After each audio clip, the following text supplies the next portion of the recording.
여러분 반갑습니다. 경기지도사 이노경입니다. 여러분 법학결론 시작한 지 조금 됐는데 법학 일반 이론이 조금 난해합니까? 좀 재미가 있습니까? 이해가 잘 되시나요? 제 나름대로 좀 이해를 시킨다고 했는데 여러분한테 이해가 잘 됐나 모르겠네요. 잘 가르치는 게 중요하고 잘 이해를 시키는 게 더 중요한데 잘 되는가 모르겠습니다. 제가 잘하고 있는지 못하고 있는지 잘 모르겠는데 여러분이 성원의 댓글 많이 보내주시면 감사하겠습니다. 자, 오늘은 법학결론 일반 파트에서 마지막 시간으로 지금 예상하고 있는데 6번째 강좌입니다. 법률관계입니다. 법률관계, 사실관계. 우리 사실관계라는 말은 많이 쓰지만 법률관계라는 말은 잘 안 쓰죠. 이 법률관계라는 말은 이렇게 살 필요 없습니다. 권리와 의무 관계 생각하시면 됩니다. 우리 초등학교 다닐 때 권리, 의무 이런 거 많이 배웠죠. 권리가 있으면 의무도 이행해야 된다. 권리를 행사하려면 의무도 이행해야 된다. 이런 말을 많이 하죠. 민주 시민이라면. 그리고 여기서 법률관계는 권리와 의무 관계입니다. 그래서 자, 첫째, 권리 능력을 좀 알아보겠습니다. 권리 능력 또는 권리 의무 능력 같은 말인데 법률에서 그냥 권리 능력이라고 부르고 있어요. 권리도 가지고 의무도 지을 수 있는 능력, 이거를 권리 능력이라고 부르는데 쉽게 표현하면 권리 의무의 주체입니다. 그래서 권리 능력을 부여받을 수 있는 사람은 자연인과 법인밖에 없습니다. 자연인은 저나 강의를 들은 여러분 같은 사람들, 살아있는 생존한 모든 사람은 자연인이기 때문에 자연인은 권리 의무 능력이 있습니다. 여러분 명의로 집도 사고 팔고 자동차도 사고 팔고 휴대폰 가입 사고 할 수 있죠. 그게 권리 의무 능력입니다. 민법 3조에 규정하고 있어요. 자연인의 권리 능력. 그리고 법인의 권리 능력은 민법 34조에 규정하고 있는데 이 법인이라는 건 여러분 좀 아시는 분은 아시는데 회사, 우리 보통 회사 있죠. 회사 입장에서 개인 회사가 아니고 법인 회사 있습니다. 예를 들면 삼성전자 주식회사, 현대자동차 주식회사, 주식회사로 불리는 것은 다 법인이에요. 그러니까 회사죠. 회사.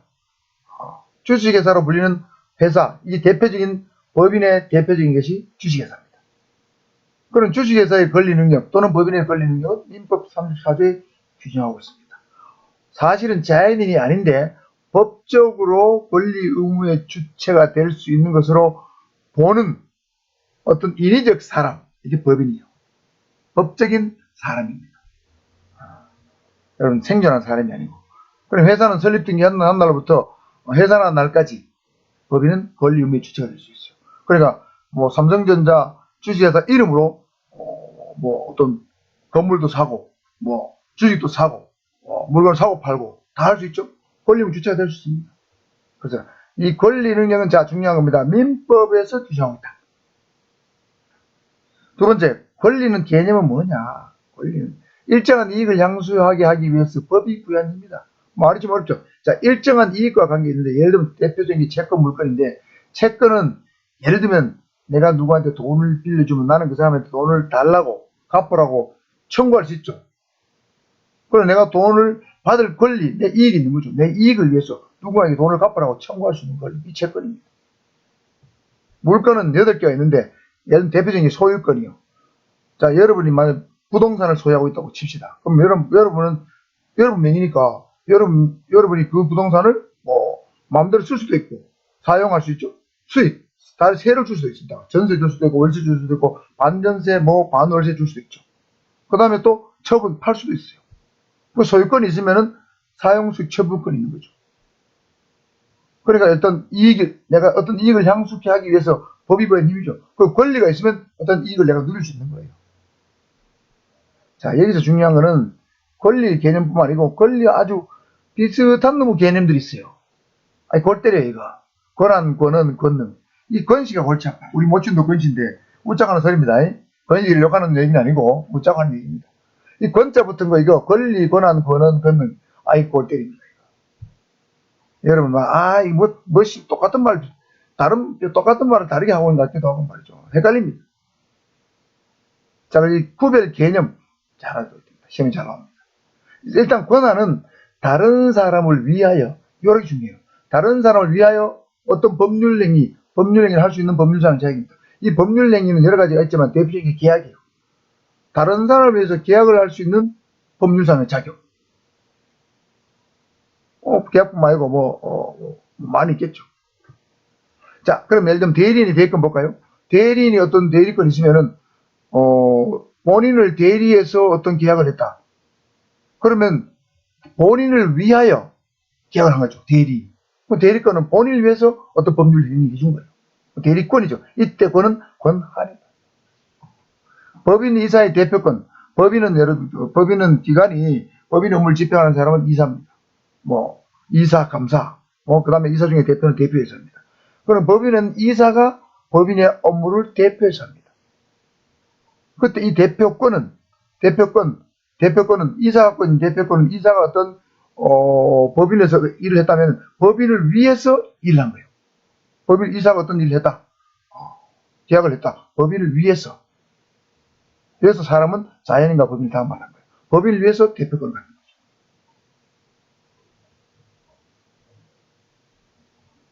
그 다음에 대통령의 권한. 대통령이 예를 들면 사면권을 행사했다. 그러면 어떤 사람이 운전을 했다. 그럼 사면권 행사하면 그 사람을 위해서 사면 당하는 사람이죠. 사면의 대상자가 된 사람을 위해서 어떤 면죄부를 주는 거죠. 사면권 행사하면 석방됩니다. 다른 사람을 위해서 대통령이 어떤 법률을 하는 거죠. 그래서 이 권한은 다른 사람을 위하여라는 개념이 들어있어요. 자, 대표적인 거 한두 개 외웁니다. 대리권과 대통령 권한. 이거는 권한이다.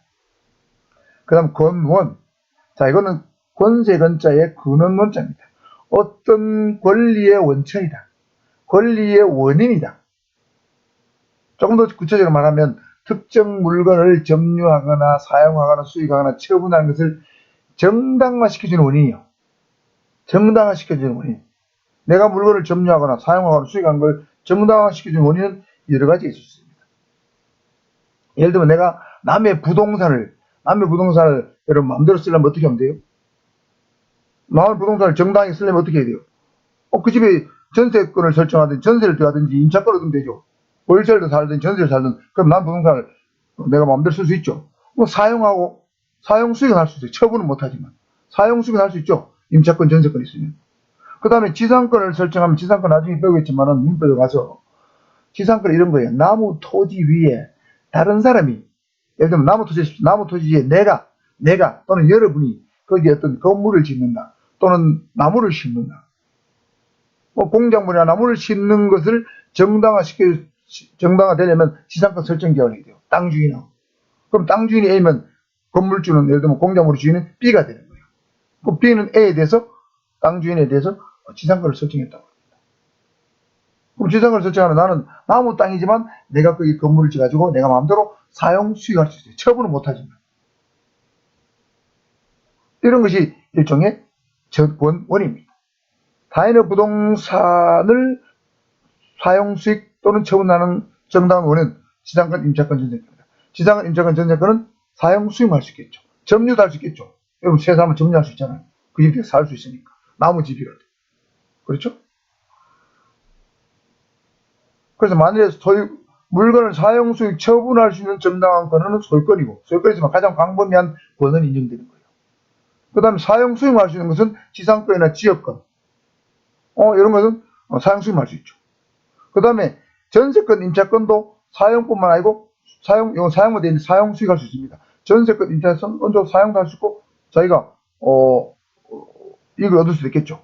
자기가 그 집에 들어가 사는 거니까. 그 다음에 남의 물건을 유치할 수 있는 정당한 권은 뭐냐? 유치권이나 질권이에요. 유치권은 뭐냐면 내가 어떤 부동산 건물을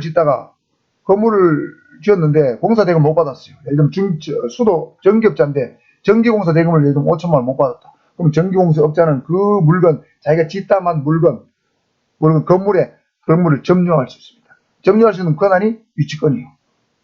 그러니까 이 점유할 수 있단 말은 그 물건, 그 부동산이죠. 그 건물을 유치할 수 있다. 거기에 점유해서 자기가 안 나가도 되는 거예요. 비록 건물을 짓는 사람은 따로 있지만 내가 공사대금 못 받은 그에 근거해서 그 건물을 유치할 수 있다. 그 다음 질권은 뭐냐면 내가 돈을 빌리기 가지고 전당포에 가서 구찌 가방을 맡겼어요.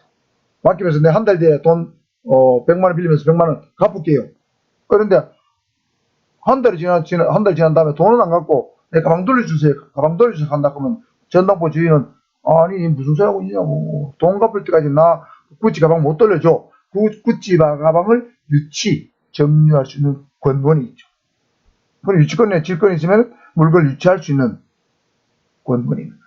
이런 것이 권한이에요. 정당화시키는 원인이다. 이해하셨죠?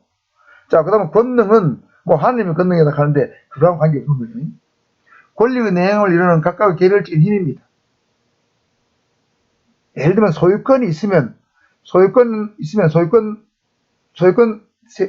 깊이 파고 들어가면 세 가지 권한이 있어요. 크게 세 가지 권한인데 권능이라 봐야 되겠죠. 사용권, 수익권, 처분권. 이때 사용권, 수익권, 처분권 요건은 권능이다.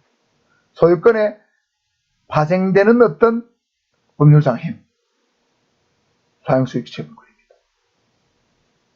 자, 이해하셨죠? 그 다음에 질권의 경우는 처분권이 있습니다. 예를 들면 전당포 주인이 구찌 가방을 갖고 있지만 그 가방을 자기 마음대로 자기가 막 들고 다니면서 쓰면 안 됩니다. 사용해서 안 되죠. 그 누구한테 돈 빌리면 또 빌려줘가지고 또 수익을 얻으면 안 돼요. 그러나 처분권이 있어요. 한 달 안에 갚기로 했는데 그 사람이 안 갚죠. 그러면 그 구찌 가방을 처분해서 자기 100만 원 받아줄 수 있습니다. 그러니까 권능이 소유권의 경우는 3개가 있지만 질권 같은 경우는 한 개밖에 없는 거죠. 자, 권리의 내용을 이루는 개별적인 각각의 힘이다. 이 권능입니다. 자, 그래서 권리, 권한, 권원, 권능. 이 네 가지 시험에 나오면 헷갈립니다. 사람 죽입니다. 그 다음에 이 반사직이 뭐냐면 글자 그대로 뭔가 내가 노력하지 않고 저절로 얻게 된 이익이에요. 좀 더 구체적으로 하면 법이 어떤 걸 규정함으로 인해 가지고 나는 그 법하고 관계없는데 내가 저절로 받게 된 이익입니다. 그러니까 뭐 불로소도 비슷한 거예요. 쉽게 설명하자면.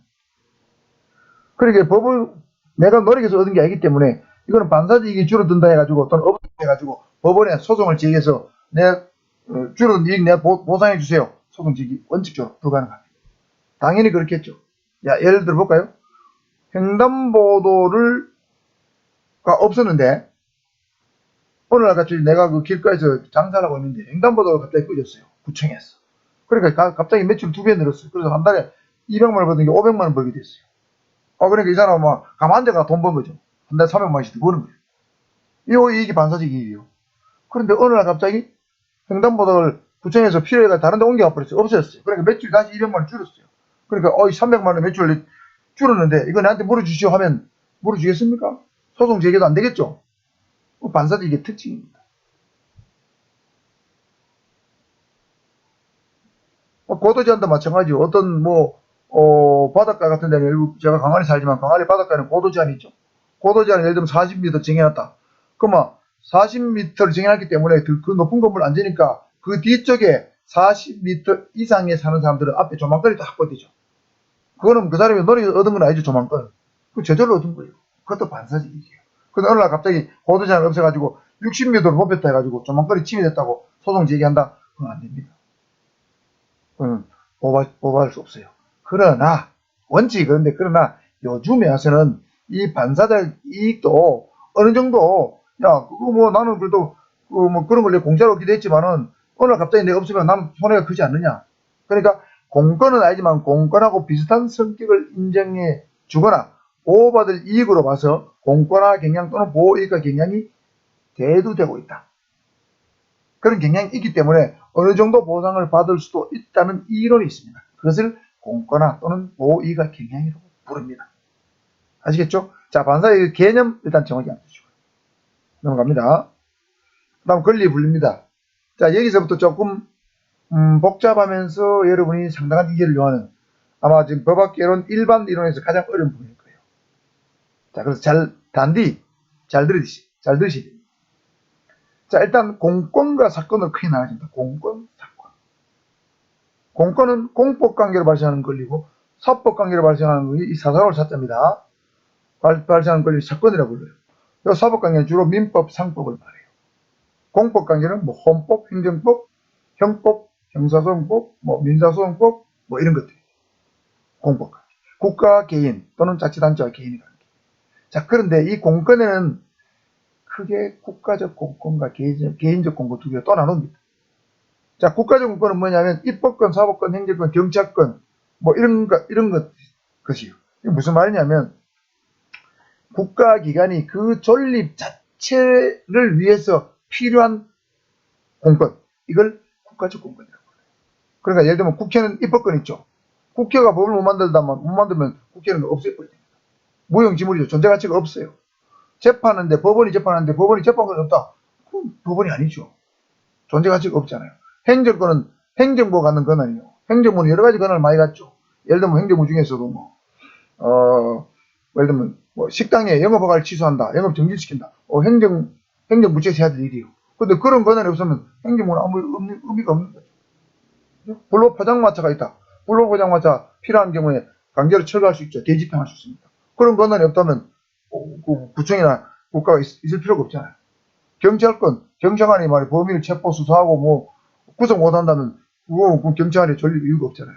그러니까 그 국가기관 자체의 존립을 위해서 필요한 공권, 국가적 공권을 부르고, 개인적 공권은 헌법에는 크게 네 가지를 규정하고 있어요.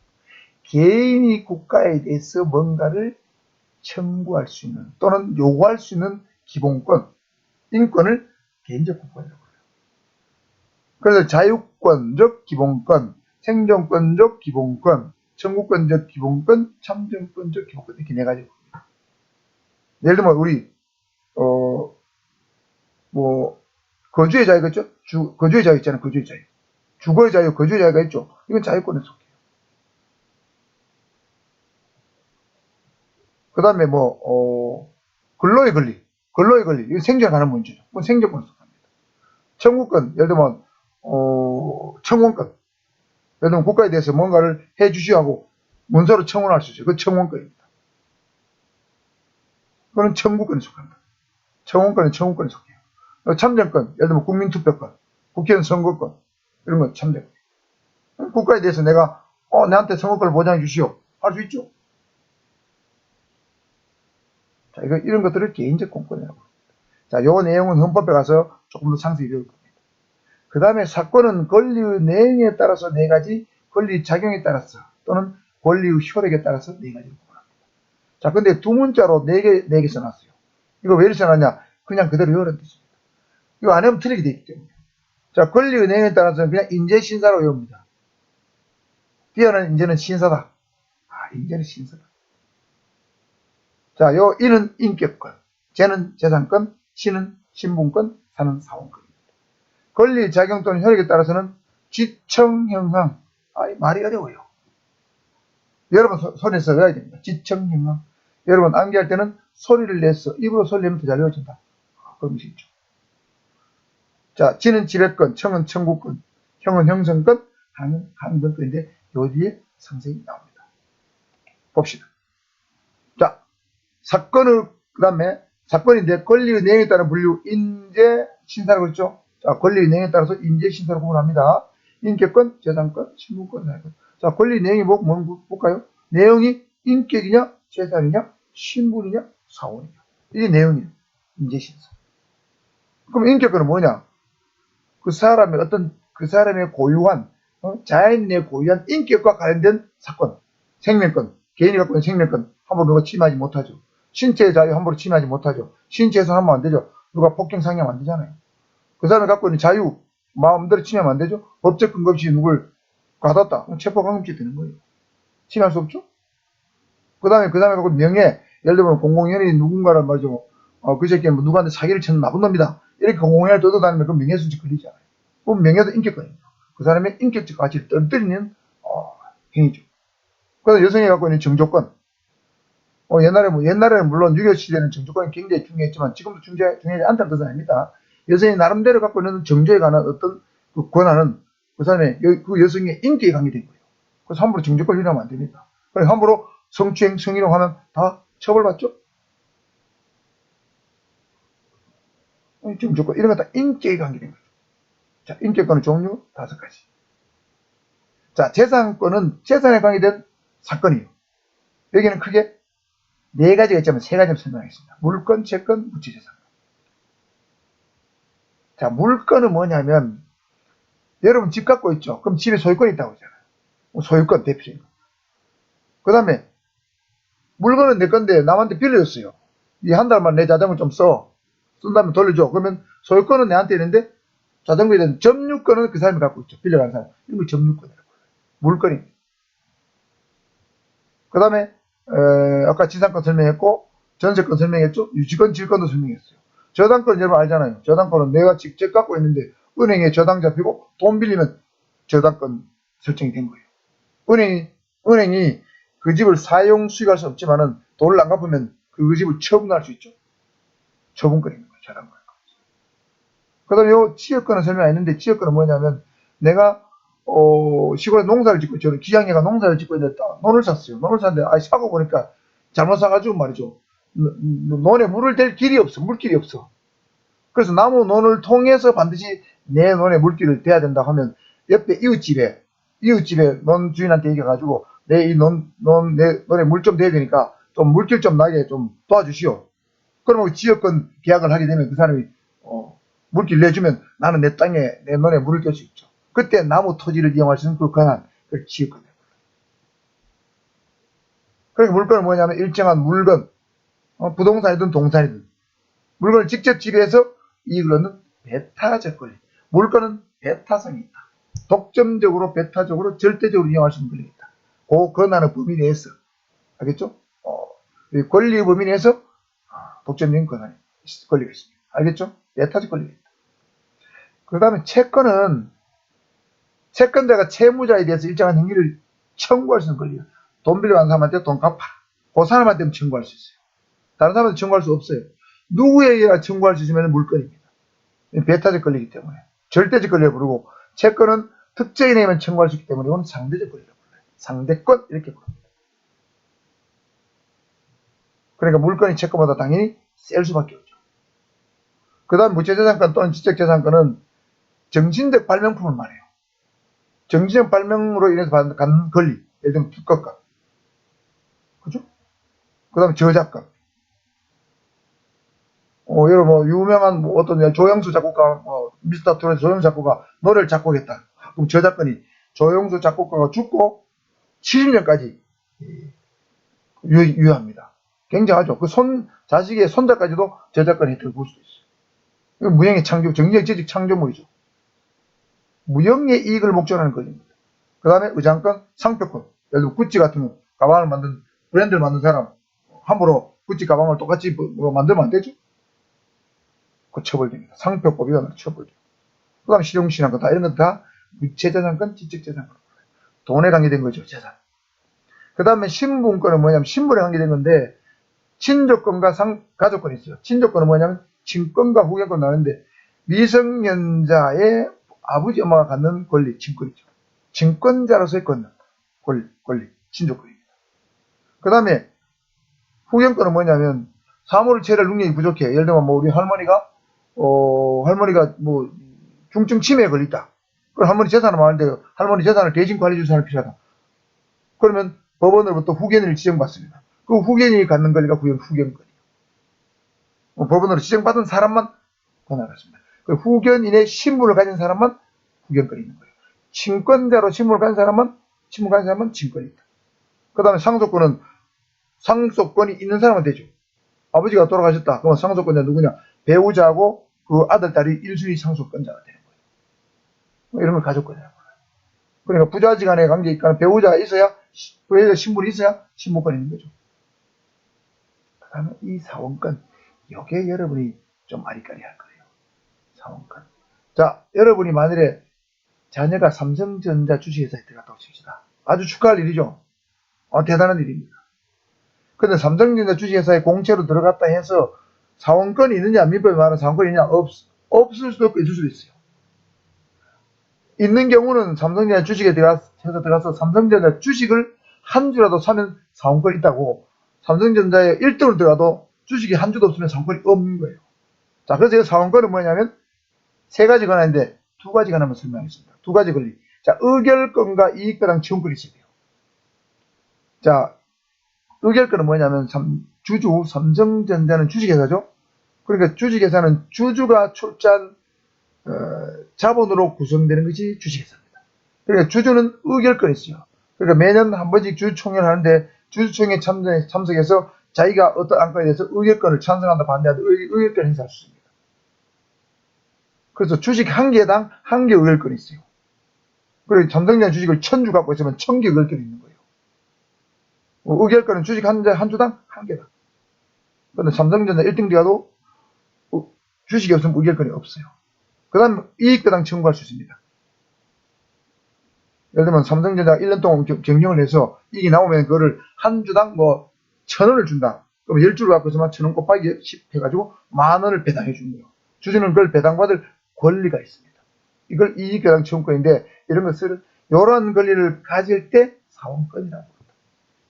자, 이해하셨죠? 자, 권리의 내용에 따라서 인재신사로 분류한다. 넘어갑니다. 그 다음에 권리의 작용 또는 효력에 따른 분류입니다.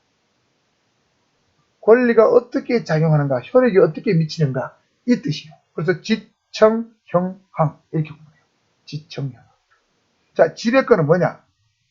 권리의 내용을 직접 지배하는 권리입니다. 권리의 내용을 직접 지배하는 권리.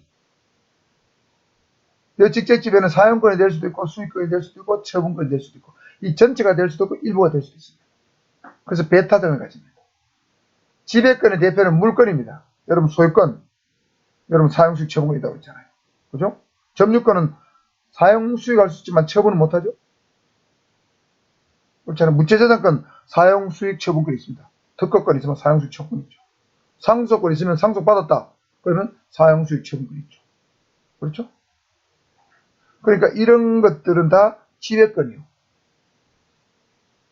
친권자만이 아버지로서 또 친권자로서 자식이 돼서 모든 권리를 가진다는 거죠. 친권자만. 그렇죠?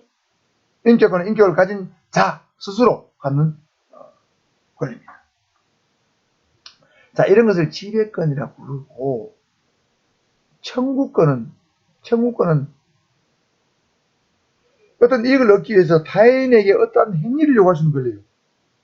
타인의 행위를 요구할 이 행위는 자기 또는 부작입니다. 자기는 어떠한 행위를 하는 것이고 부작위는 하지 않는 것. 그러니까 자기 또는 부작위, 이건 금지죠. 할 것 또는 하지 않을 것을 요구할 수 있는 권리입니다. 예를 들면 손해배상 청구의 대표적인 거예요. 예를 들면 어떤 사람이 술집에서 시비가 돼가지고 A가 B를 때렸다. 그러면 B는 A한테 맞았죠. 그럼 B는 A한테 형사고소도 할 수 있지만 내 맞은 거 치료비하고 물어내놔라. 손해배상 해라 하고 청구할 수 있죠. 자기를 요구한 거예요. 손해배상 돈을 물어내라. 할 수 있죠. 부양청구권 자식이 부모한테 미성년 자식이 부모한테 나를 부양해달라고 청구할 수 있죠. 자기입니다. 부부 동거 청구권 당연한 거죠. 이건 부부 상호 안에 존재하는 청구권이죠. 자, 그 다음에 이 채권적 청구권, 물권적 청구권 이건 김미조 쌤에 잘 안 나오는데 이 좀 어려운 용어인데 몇 년 전에 이거의 개념에 대해서 시험에 나왔어요. 자, 채권적 청구권, 물권적 청구권은 둘 다 청구권이죠. 청구권인데 채권적 성질을 갖느냐, 물권적 성질을 갖느냐 여기에 따라 구분하는 거예요.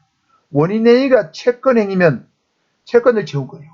예를 들면 채권행위, 매매. 예를 들면 내가 갑이 을한테 집을 팔았다.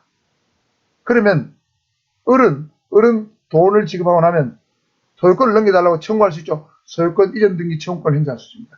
매매라는 어떤 것은 물건 아니죠. 채권행위입니다. 특정한 그 사람한테 요구할 수 있는 거예요. 채권행위를 원인으로 해서 소유권 이전 등기 청구권 행사하기 때문에 이거는 채권적 청구권에 걸려. 소유권 이전 등기 청구권은 채권적 청구권이다. 그런데 만일에 갑의 돌담이 벼락을 맞아가지고 을의 토지 쪽으로 넘어져가지고 을의 토지에다가 토지 위에 막 돌담이 막 흩어져 있다. 그 을의 토지를 마음대로 못 쓴다. 마당에 막 쓰러져 있다. 이럴 경우는 을의 입장에서는 갑보고 야, 그 돌담 빨리 원상복귀하게 가시오. 가지고 가시오 할 수 있죠. 그렇잖아요. 이때 을이 그 돌담을 원대복귀하시오 하고 청구할 수 있는 권리 이런 것을 점유 배제 청구권을 불러요. 이것은 물권적 청구권을 부릅니다.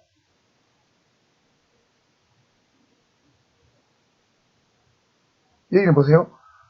채권행위 하는 거 없죠? 남의 토지를 무단으로 어떤 돌담이 증가하고 있는 거죠. 남의 소유권 또는 점유권을 침해하고 있는 거예요. 소유권과 점유권은 물건이잖아요. 물건이 건강이기 때문에 이건 물건적 채권이에요. 물론 여러분이 채권적 채권, 물건적 채권 개념 자체는 시험에 안 나올 거지만 제가 여기 개념이 나왔기 때문에 간단히 설명드린 거예요. 제 아는 후배가 저 경남 고성에 사는데 어제 그저께 비가 엄청나게 왔어요. 근데 제 친구, 후배, 제 동생 뻘 되는 집에, 옆집에 논두렁이 무너져가지고, 우리 후배 집에 논두렁을 덮친 거예요. 논을 덮친 거예요. 그러니까 우리 후배 논이 못 쓰게 됐어요. 막 흙대미가 무너져가지고.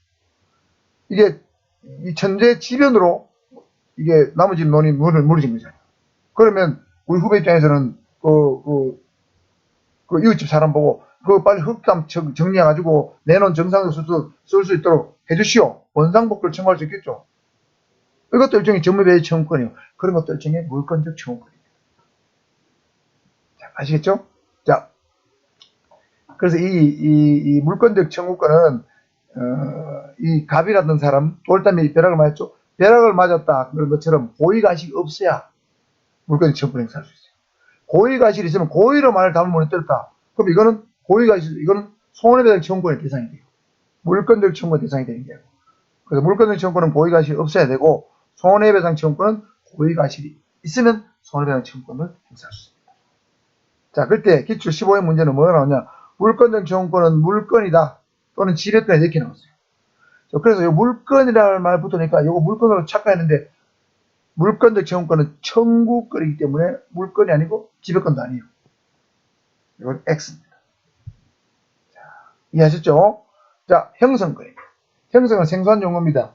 권리자가 일방적 의사표시를 함으로써 권리가 발생하거나 변경되거나 없어진 것. 이걸 형성권이라고 합니다. 일반적 형성권이라고 합니다.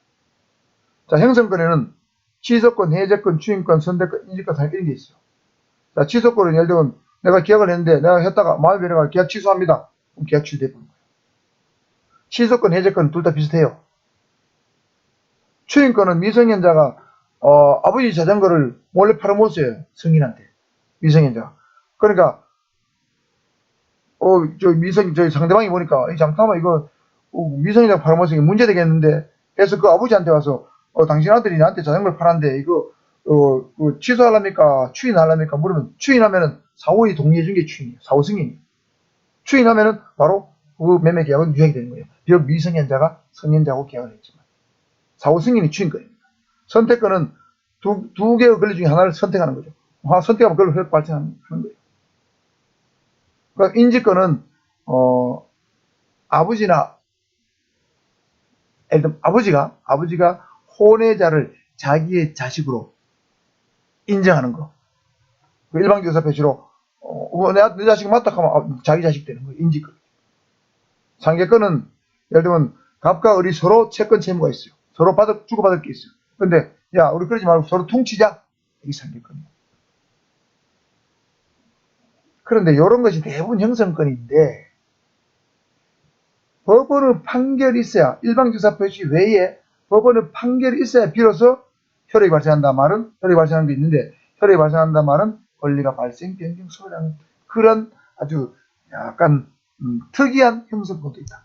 자, 그 대표적인 것이 채권자 취소권이고 그 다음에 친생부인권 그 자식이 내 자식이 아니다 하는 거예요. 그 다음에 재판상 이용권, 이방 취소권 이런 것들은 보세요. 재판상 이용권은 법원에 재판 이혼 청구해도 판사가 야 그 이혼해 이런 게 맞아 이혼 결정을 내려줘야 이혼이 되는 거죠. 그러니까 권리관계가 이혼되는 소멸하는 거죠. 소멸하는 거예요. 그렇죠? 입양 취소도 나는 입양했다가 입양 취소합니다 하면 대할 발생 안 해요. 법원에 가서 판사가 그래 입양 취소해 하면은 입양이 없어지는 거예요. 그게 이제 친족관계 형성됐다가 남남이 돼버리는 거예요. 입양 취소되면. 친생부인권도 역시 소송을 통해서. 자, 그런데 요 중요한 건 채권자 취소권을 좀 알아둘 필요가 있습니다. 채권자 취소권이 뭔가 좀 말이 어렵죠. 다른 말로 사해행위 취소권이라고 불러요. 사해행위는 쏘기를 사자입니다. 사기한 친다 사자. 해를 준다. 사기를 쳐서 해를 끼치는 행위를 다시 취소해달라는 어떤 권리입니다. 형성권이겠죠. 자, 사행위는 뭔가 볼까요? 채권자에게 갚아야 할 빚이 있는 사람이 고의를 가지고 채무자가 가지고 있는 부동산 등을 증여하거나 매매를 통해서 타의 명의로 바꾸는 법률을 말합니다. 무슨 말 이해갑니까? 자, 네, 쉽게 설명하기 위해서 이렇게 그림으로 해봤습니다.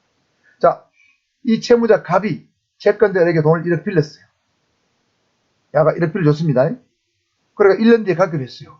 근데 1년 뒤에 지나니까, 이 갑이 안 갚는 거예요, 을한테. 근데 을이 갑한테 돈 빌릴 때는, 요 사람이 아파트를 한 채 가 있었는데, 아파트 한 1억 정도 가요. 그러니까 이 아파트 믿고 빌려줬어요.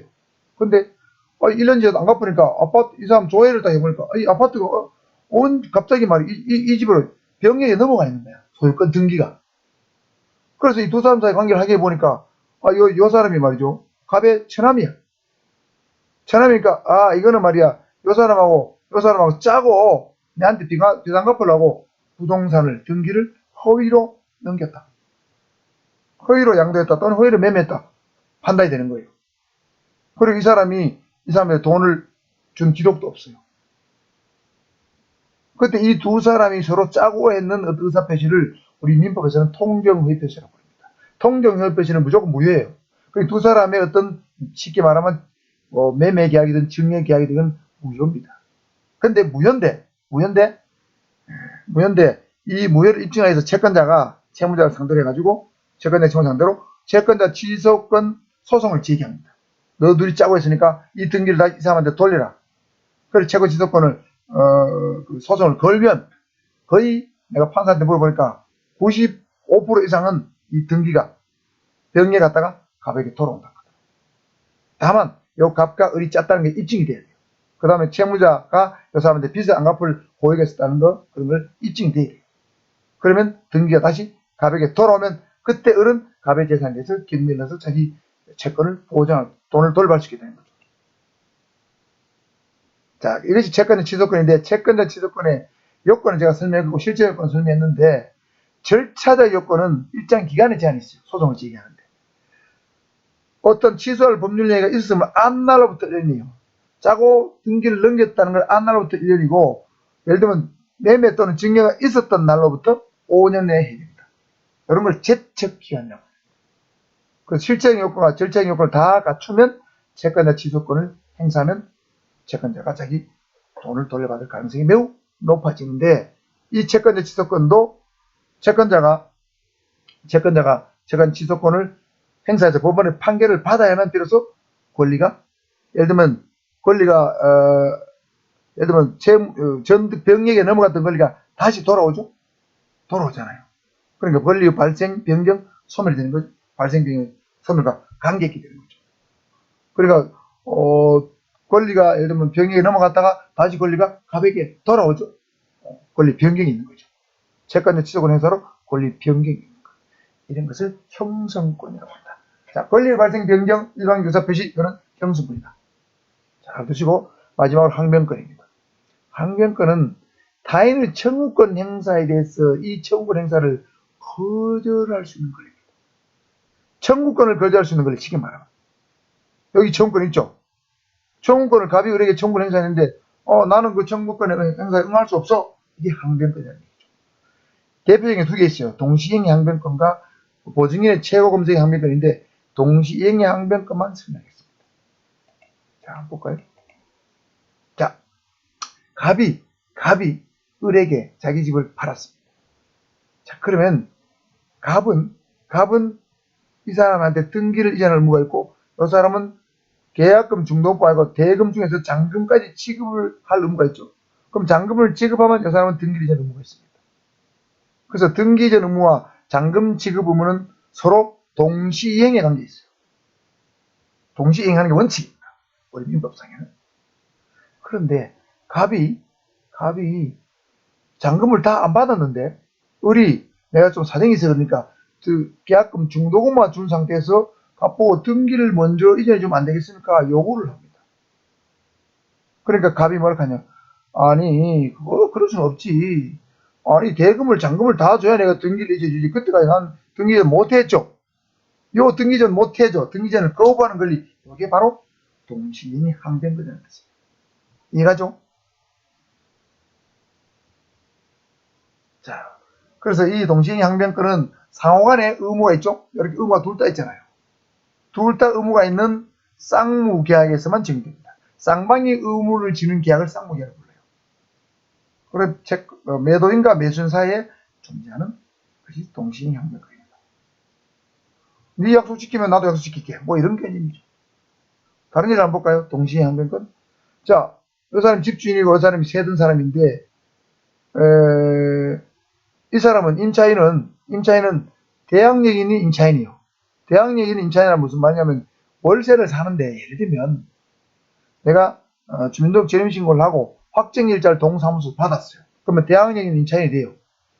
그런데 이 사람이 집 세준 사람이 이 사람이 자기 집을 말이죠. 대출을 내가지고 은행 비자 안 갚아가지고 경매에 넘어갔어요.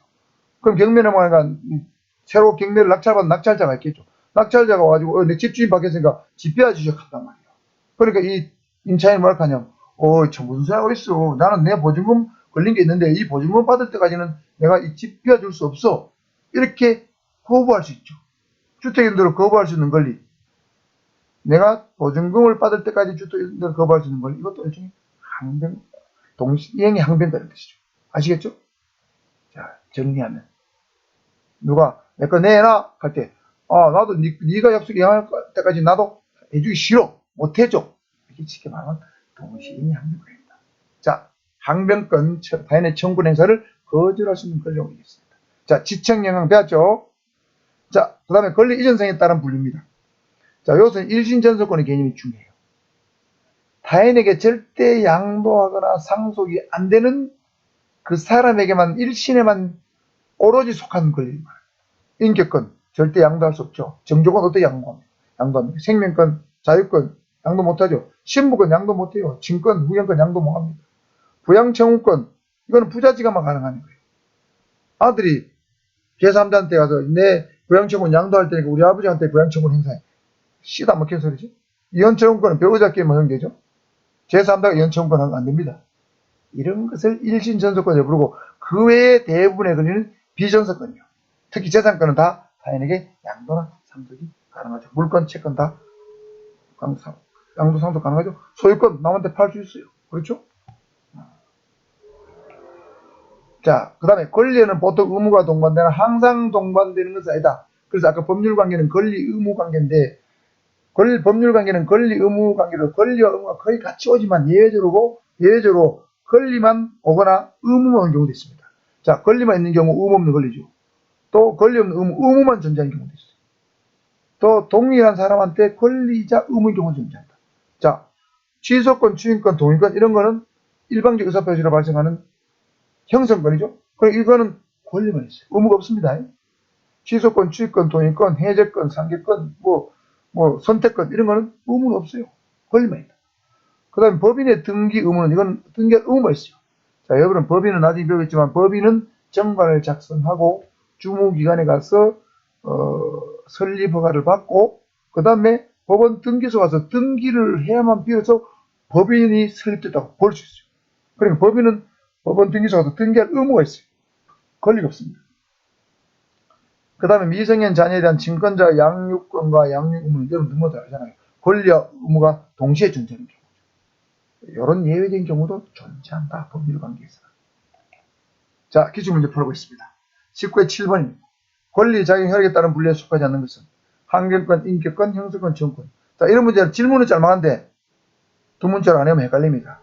자, 가만 보니까 이거 권리, 혈액, 지청, 형항. 지는 없는데 청, 형, 항. 요 2번은 아니죠. 지청, 형항이 안 속하잖아요. 이는 인재신사에 속하잖아요. 권리 내용에 따른 분리죠. 인격 권리로 하니까 2번이 틀린 거예요. 인재신사, 지청, 형항. 무조건 해야 돼. 19의 8번입니다. 권리 의무에 관한 설명으로 옳지 않은 것은 물건과 채권이 병존하는 경우에 채권이 우선한 것이 원칙이다. 아까 설명했죠, 제가.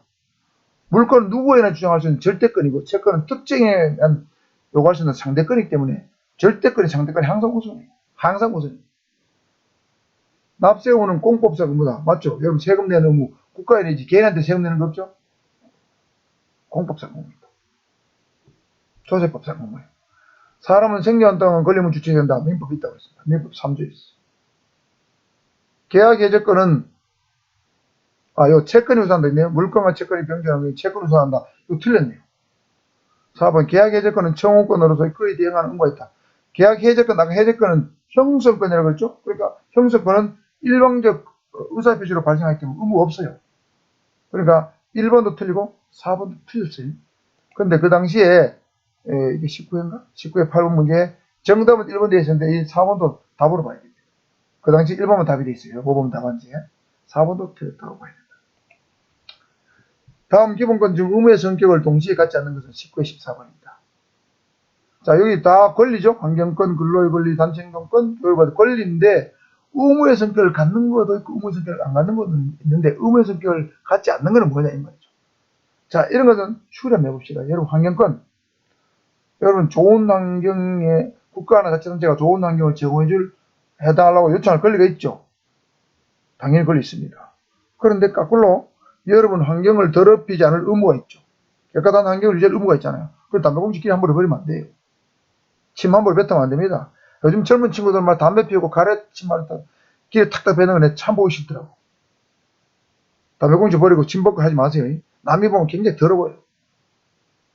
그래 안 하시기 바랍니다. 그 다음에 근로 권리. 일할 권리가 있죠. 그런데 여러분 누구나 또 근로의 의무도 헌법에 규정하고 있어요. 근로도 의무가 있습니다. 그 다음에 근로자의 단체 행동권. 근로자는 어떤 노조를 결성해서 자기 어떤 단체 교섭을 통해서 어떤 목적이 달성되지 않으면 파업 같은 거 할 수 있죠. 파업할 권리는 있습니다. 근데 파업할 의무? 그건 없어요. 파업할 권리지 의무는 없어요. 3번 틀렸습니다. 교육을 받을 권리 있죠. 교육을 받을 권리 있습니다. 그런데 교육을 받을 의무도 있습니다. 여러분 특히 초등교육은 우리나라 헌법에 의해서 무상교육은 초등학교까지 교육은 무상교육이면서 의무교육이죠. 교육을 받아야 됩니다. 초등학교 무조건 받아야 돼요. 그래서 1, 2, 4는 권리와 의무가 동시에 존재하지만 3번은 권리만 존재한다. 자, 18회 9번입니다. 권리 의무에 관한 설명으로 옳은 것은 권리와 의무는 사법 관계에서만 표리 관계를 이룬다. 표리란 것은 곶과 소, 급표자 송전, 표리 관계. 동전은 앞뒤와 같다는 뜻입니다.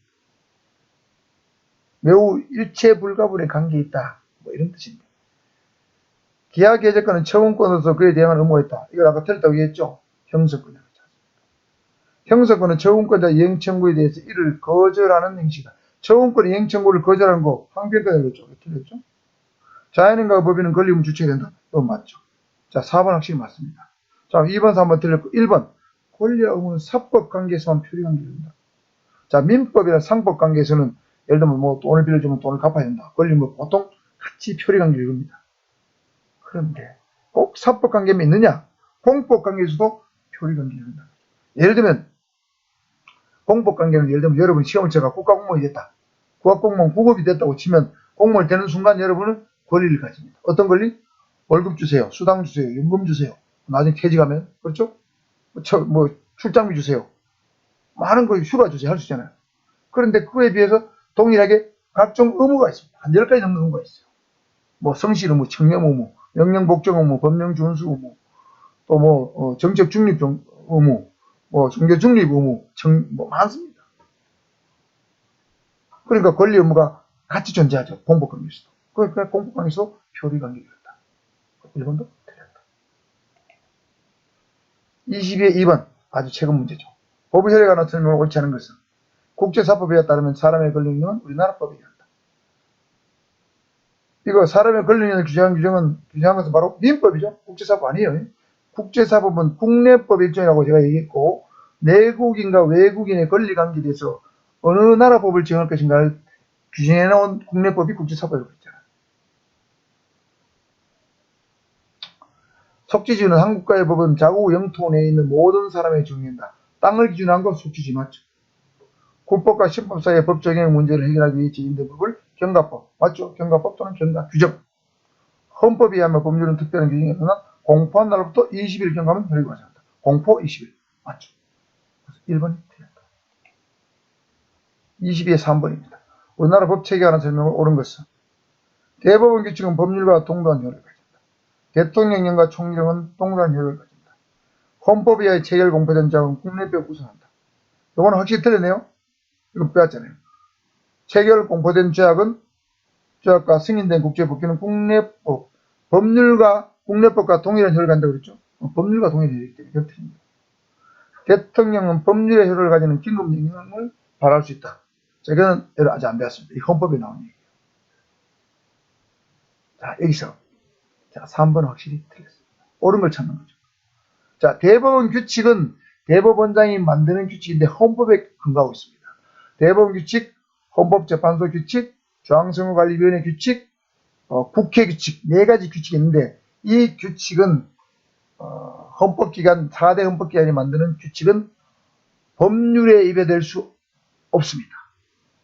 그래서 일반적으로 학자들은 이 규칙을, 대법원 규칙을 명령과 동등한 효력을 가진다고 보고 있습니다. 그래서 1번도 틀렸다. 자, 대법원 규칙은 명령과 동등하다. 알아두시고, 대통령 총리령은 동등한 효력을 가진다. 이거 틀렸는데, 자, 여러분, 명령의 제정 주체에 따라서 크게 3개로 나눕니다. 대통령령, 총리령, 부령. 자, 그래서 예를 들면 경비법을 따지면 경비업법이 있으면 그건 법률이죠. 경비업법 시행령, 대통령령이죠. 경비업법 시행규칙, 그건 행정안전부령입니다. 총리령은 없어요. 경비업법에 관해서. 자, 그렇다면 부령은 대통령령에 위반될 수 없습니다. 같은 명이라 해도. 마찬가지로 총리령도 대통령령에 위반될 수 없습니다. 같은 명령이라도 주체에 따라서 대통령령이 1번, 총리령이 2번, 각부 장관이 제정하는 부령은 3번입니다. 효력의 차이가 있다. 우월이 존재한다는 얘기죠. 자, 그래서 1번 틀리고 2번 틀리고 3번 틀리고 4번이 답인데, 자, 법률의 효력을 가지는 긴급명령이 도대체 뭐고, 이게 도대체 뭐고, 이거. 자, 보겠습니다. 대통령은 긴급명령이나 긴급재정명령 또는 긴급재정경제명령 같은 거예요. 재정명령, 경제 관련 명령을 발할 수 있는데, 우리나라 역사상 대통령이 긴급재정경제명령을 발한 경우는 딱 2번 있었습니다. 박정희 전 대통령께서 사채시장이 워낙 무질서해서 사채시장을 동결하는 사채시장 동결명령을 긴급재정경제명령으로 내린 적이 있고, 그런 법률적 효력을 가집니다. 그 다음에 1993년도 8월 12일에 김영삼 전 대통령께서 고인 되셨죠. 금융실명제를 긴급 시행하는 긴급재정경제명령을 내린 바가 있습니다. 그래서 1993년 8월 13일부터 대한민국의 모든 금융기관에서는 금융거래를 실명으로만 하도록 했습니다. 그전에는 가명으로, 차명으로 뭐 많이 했어요. 그래서 비자금도 만들고 음성적인 자금거래가 워낙 많으니까 김영삼 대통령이 이거는 법률을 시행하면 국회에서 통과되는 동안 시끄럽고 자금을 다 감춰보고 돈을 빼돌리기 때문에 그걸 막기 위해서 어느 날 갑자기 사투리 말로 무신날 각중에 시행한 거예요. 김영삼 대통령이 저는 그거 잘했다고 생각합니다. 93년도 8월 12일입니다. 실명제, 긴급재정경제명령. 그래서 이거는 법률과 같은 효력을 가진다. 아시겠죠? 왜? 이건 실명제 명령은 여러분 국민의 기본권을 굉장히 침해하는 거잖아요. 침해하기 때문에 명령을 가져 안 됩니다. 기본권을 굉장히 침해하는 것들은 법률 이상으로 해야 돼요. 법률 이상으로 제정이 됩니다. 그래서 긴급명령 또는 긴급재정명령은 법률과 동등효력이 있다고 봐야 됩니다. 자, 이해하셨죠? 22의 4번입니다. 법에 분류하는 설명을 옳지 않은 것은 절차법에서는 원칙적으로 심법 우선 원칙이 적용된다. 일반법과 특별법이 충돌하는 경우는 특별법 우선한다. 당사자가 임의법과 다른 의사를 표시할 때는 그 의사에 간다. 사회법은 사법 원리를 배제하고 공공복리의 관점에서 사회적 약자 보호와 실적 평등을 중점한다. 이건 좀 아리까리한가요? 자, 옳지 않은 거죠? 자, 그럼 확실히 맞는 걸로 볼까요? 일반법, 특별법이 충돌하면 특별법이 항상 우선한다 그랬죠? 이건 확실히 맞습니다. 당사자가 임의법과 다른 의사를 표시한 때는 그 의사에 간다. 자, 임의법규는 지켜도 되고 안 지켜도 되는 거예요. 권고 정도의 규정으로 보면 됩니다. 그래서 임의규정과 다른 의사를 표시할 때는 그 의사에 따릅니다. 아시겠죠? 자, 그러면 임의법에 반대되는 게 강행법이죠? 자, 그럼 법의 적용 순서를 따지면 강행법 1번, 그 다음에 당사자 의사 2번, 3번 임의법규 이렇게 보시면 돼요. 3개만 비교한다. 3번도 맞다. 자, 1번 보겠습니다. 절차법에서는 신법 우선 원칙이 적용된다. 자, 실체법이든 절차법이든 신법 우선의 원칙이 적용되는 것은 일반적으로 원칙입니다. 다만 구법이 당사자에게 유리할 경우는 구법이 적용되는 수도 있습니다. 예외는 존재합니다. 그래서 신법 우선의 원칙은 항상 적용되는지 아니라고 그랬죠? 예외가 존재한다. 그래서 1번도 맞다. 4번 이게 어렵습니다. 사회법은 사법 원리를 배제하고 공공본위 관점에서 사회적 약자 보호와 실적 평등을 목적으로 한다. 자, 요 뒷부분은 맞습니다. 요 앞부분이 틀렸어요. 사법 원리를 배제하고, 요 배제라는 말 때문에 틀린 거예요. 사법 원리의 바탕 위에서 공공본위 관점에서 사회적 약자와 실적 평등을 목적으로 만들어졌다. 이렇게 하면 맞는 거예요. 자, 그 이유를 조금 더 설명하자면, 자, 우리 나라에서 법은 사법에서 공법, 공법에서 사회법으로 발전해 왔습니다. 사공사입니다. 사법은 민법과 상법 같은 거죠. 그러니까 개인과 개인 관계를 구별하는 어떤 법에 의존해 오다가 이것만 가지고는 도저히 안 되겠다 싶어서 공법적인 어떤 공법이 필요해서 공법을 만들었어요. 그래서 뭐 헌법, 행정법, 뭐 형법, 뭐 형사법 이런 걸 만드는 거예요. 그럼 공법적 관계를 만들었습니다. 국가가 개인의 생활에 대해서 규제 내지 제한하는 거예요. 그런데 자본주의가 발달하면서 사법과 공법만으로 해결 안 되는 문제가 생겨요. 특히 빈입기 부입부 같은 현상, 사회적 약자 문제, 근로자와 사용자의 관계에서 근로자가 굉장히 약하죠. 그러니까 이 약자들을 보호하기 위해서 또는 이 실질적 평등을 보장하기 위해서 만들어낸 개념이 바로 사회법이에요.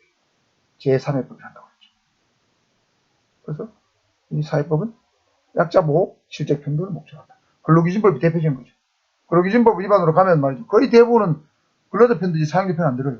노동부의 그 근로감독관들이. 아시겠죠? 마지막 문제네요. 개인적 공권에 해당되는 것은 참정권, 입법권, 사법권, 사무권. 아까 제가 분명히 공권은 국가적 공권과 개인적 공권이 있다고 했죠. 국가적 공권은 입법권, 사법권, 행정권, 경찰권. 국가기관이 그 전립 자체를 필요한 거냐고 했잖아요. 그럼 입법권, 사법권은 요거는 국가적 공권이구나. 그러면 참정권은 뭐예요? 참정권은 아까 개인적 공권에서 자유권, 생존권, 청구권, 그 다음에 참정권적 기본권 4개 딱 했는데, 요 참정권, 예를 들면 뭐 국회의원 선거권, 그 다음에 뭐 대통령 선거권, 그 다음에 뭐 공무원이 될 권리, 공무원을 뽑을 권리가 참정권이에요. 이건 개인이 국가에다가 나의 참정권을 보장해달라고 요구할 수 있죠. 개인적 공권 1번입니다. 사원권은 뭐예요? 인재, 신사, 사건의 물 중에서 권리의 내용에 따른 물 중에 들어있었죠. 이게 사건입니다. 요 3개는 공권이긴 한데, 요거는 개인적 공권, 요 2개는 국가적 공권, 요거는 사건. 답은 1번이 되겠습니다. 자, 이상, 58분 걸리네. 이상, 법학개론 일반 파트, 이런 거 모두 마치겠습니다. 여기서 한 8문제, 9문제 난다고 했죠? 여러분 이제 한 적어도 6, 7, 8문제는 이미 맞췄다. 한 20점 가까이 확보했다. 이래 보시면 되겠습니다. 제가 열심히 들으시고 좋은 댓글, 구독과 좋아요도 시원하게 눌러주시면 더욱더 열심히 영상을 만들어 보겠습니다. 침이 좀 마르네. 목이 마릅니다. 자, 밤늦게도 여러분 열심히 공부하시는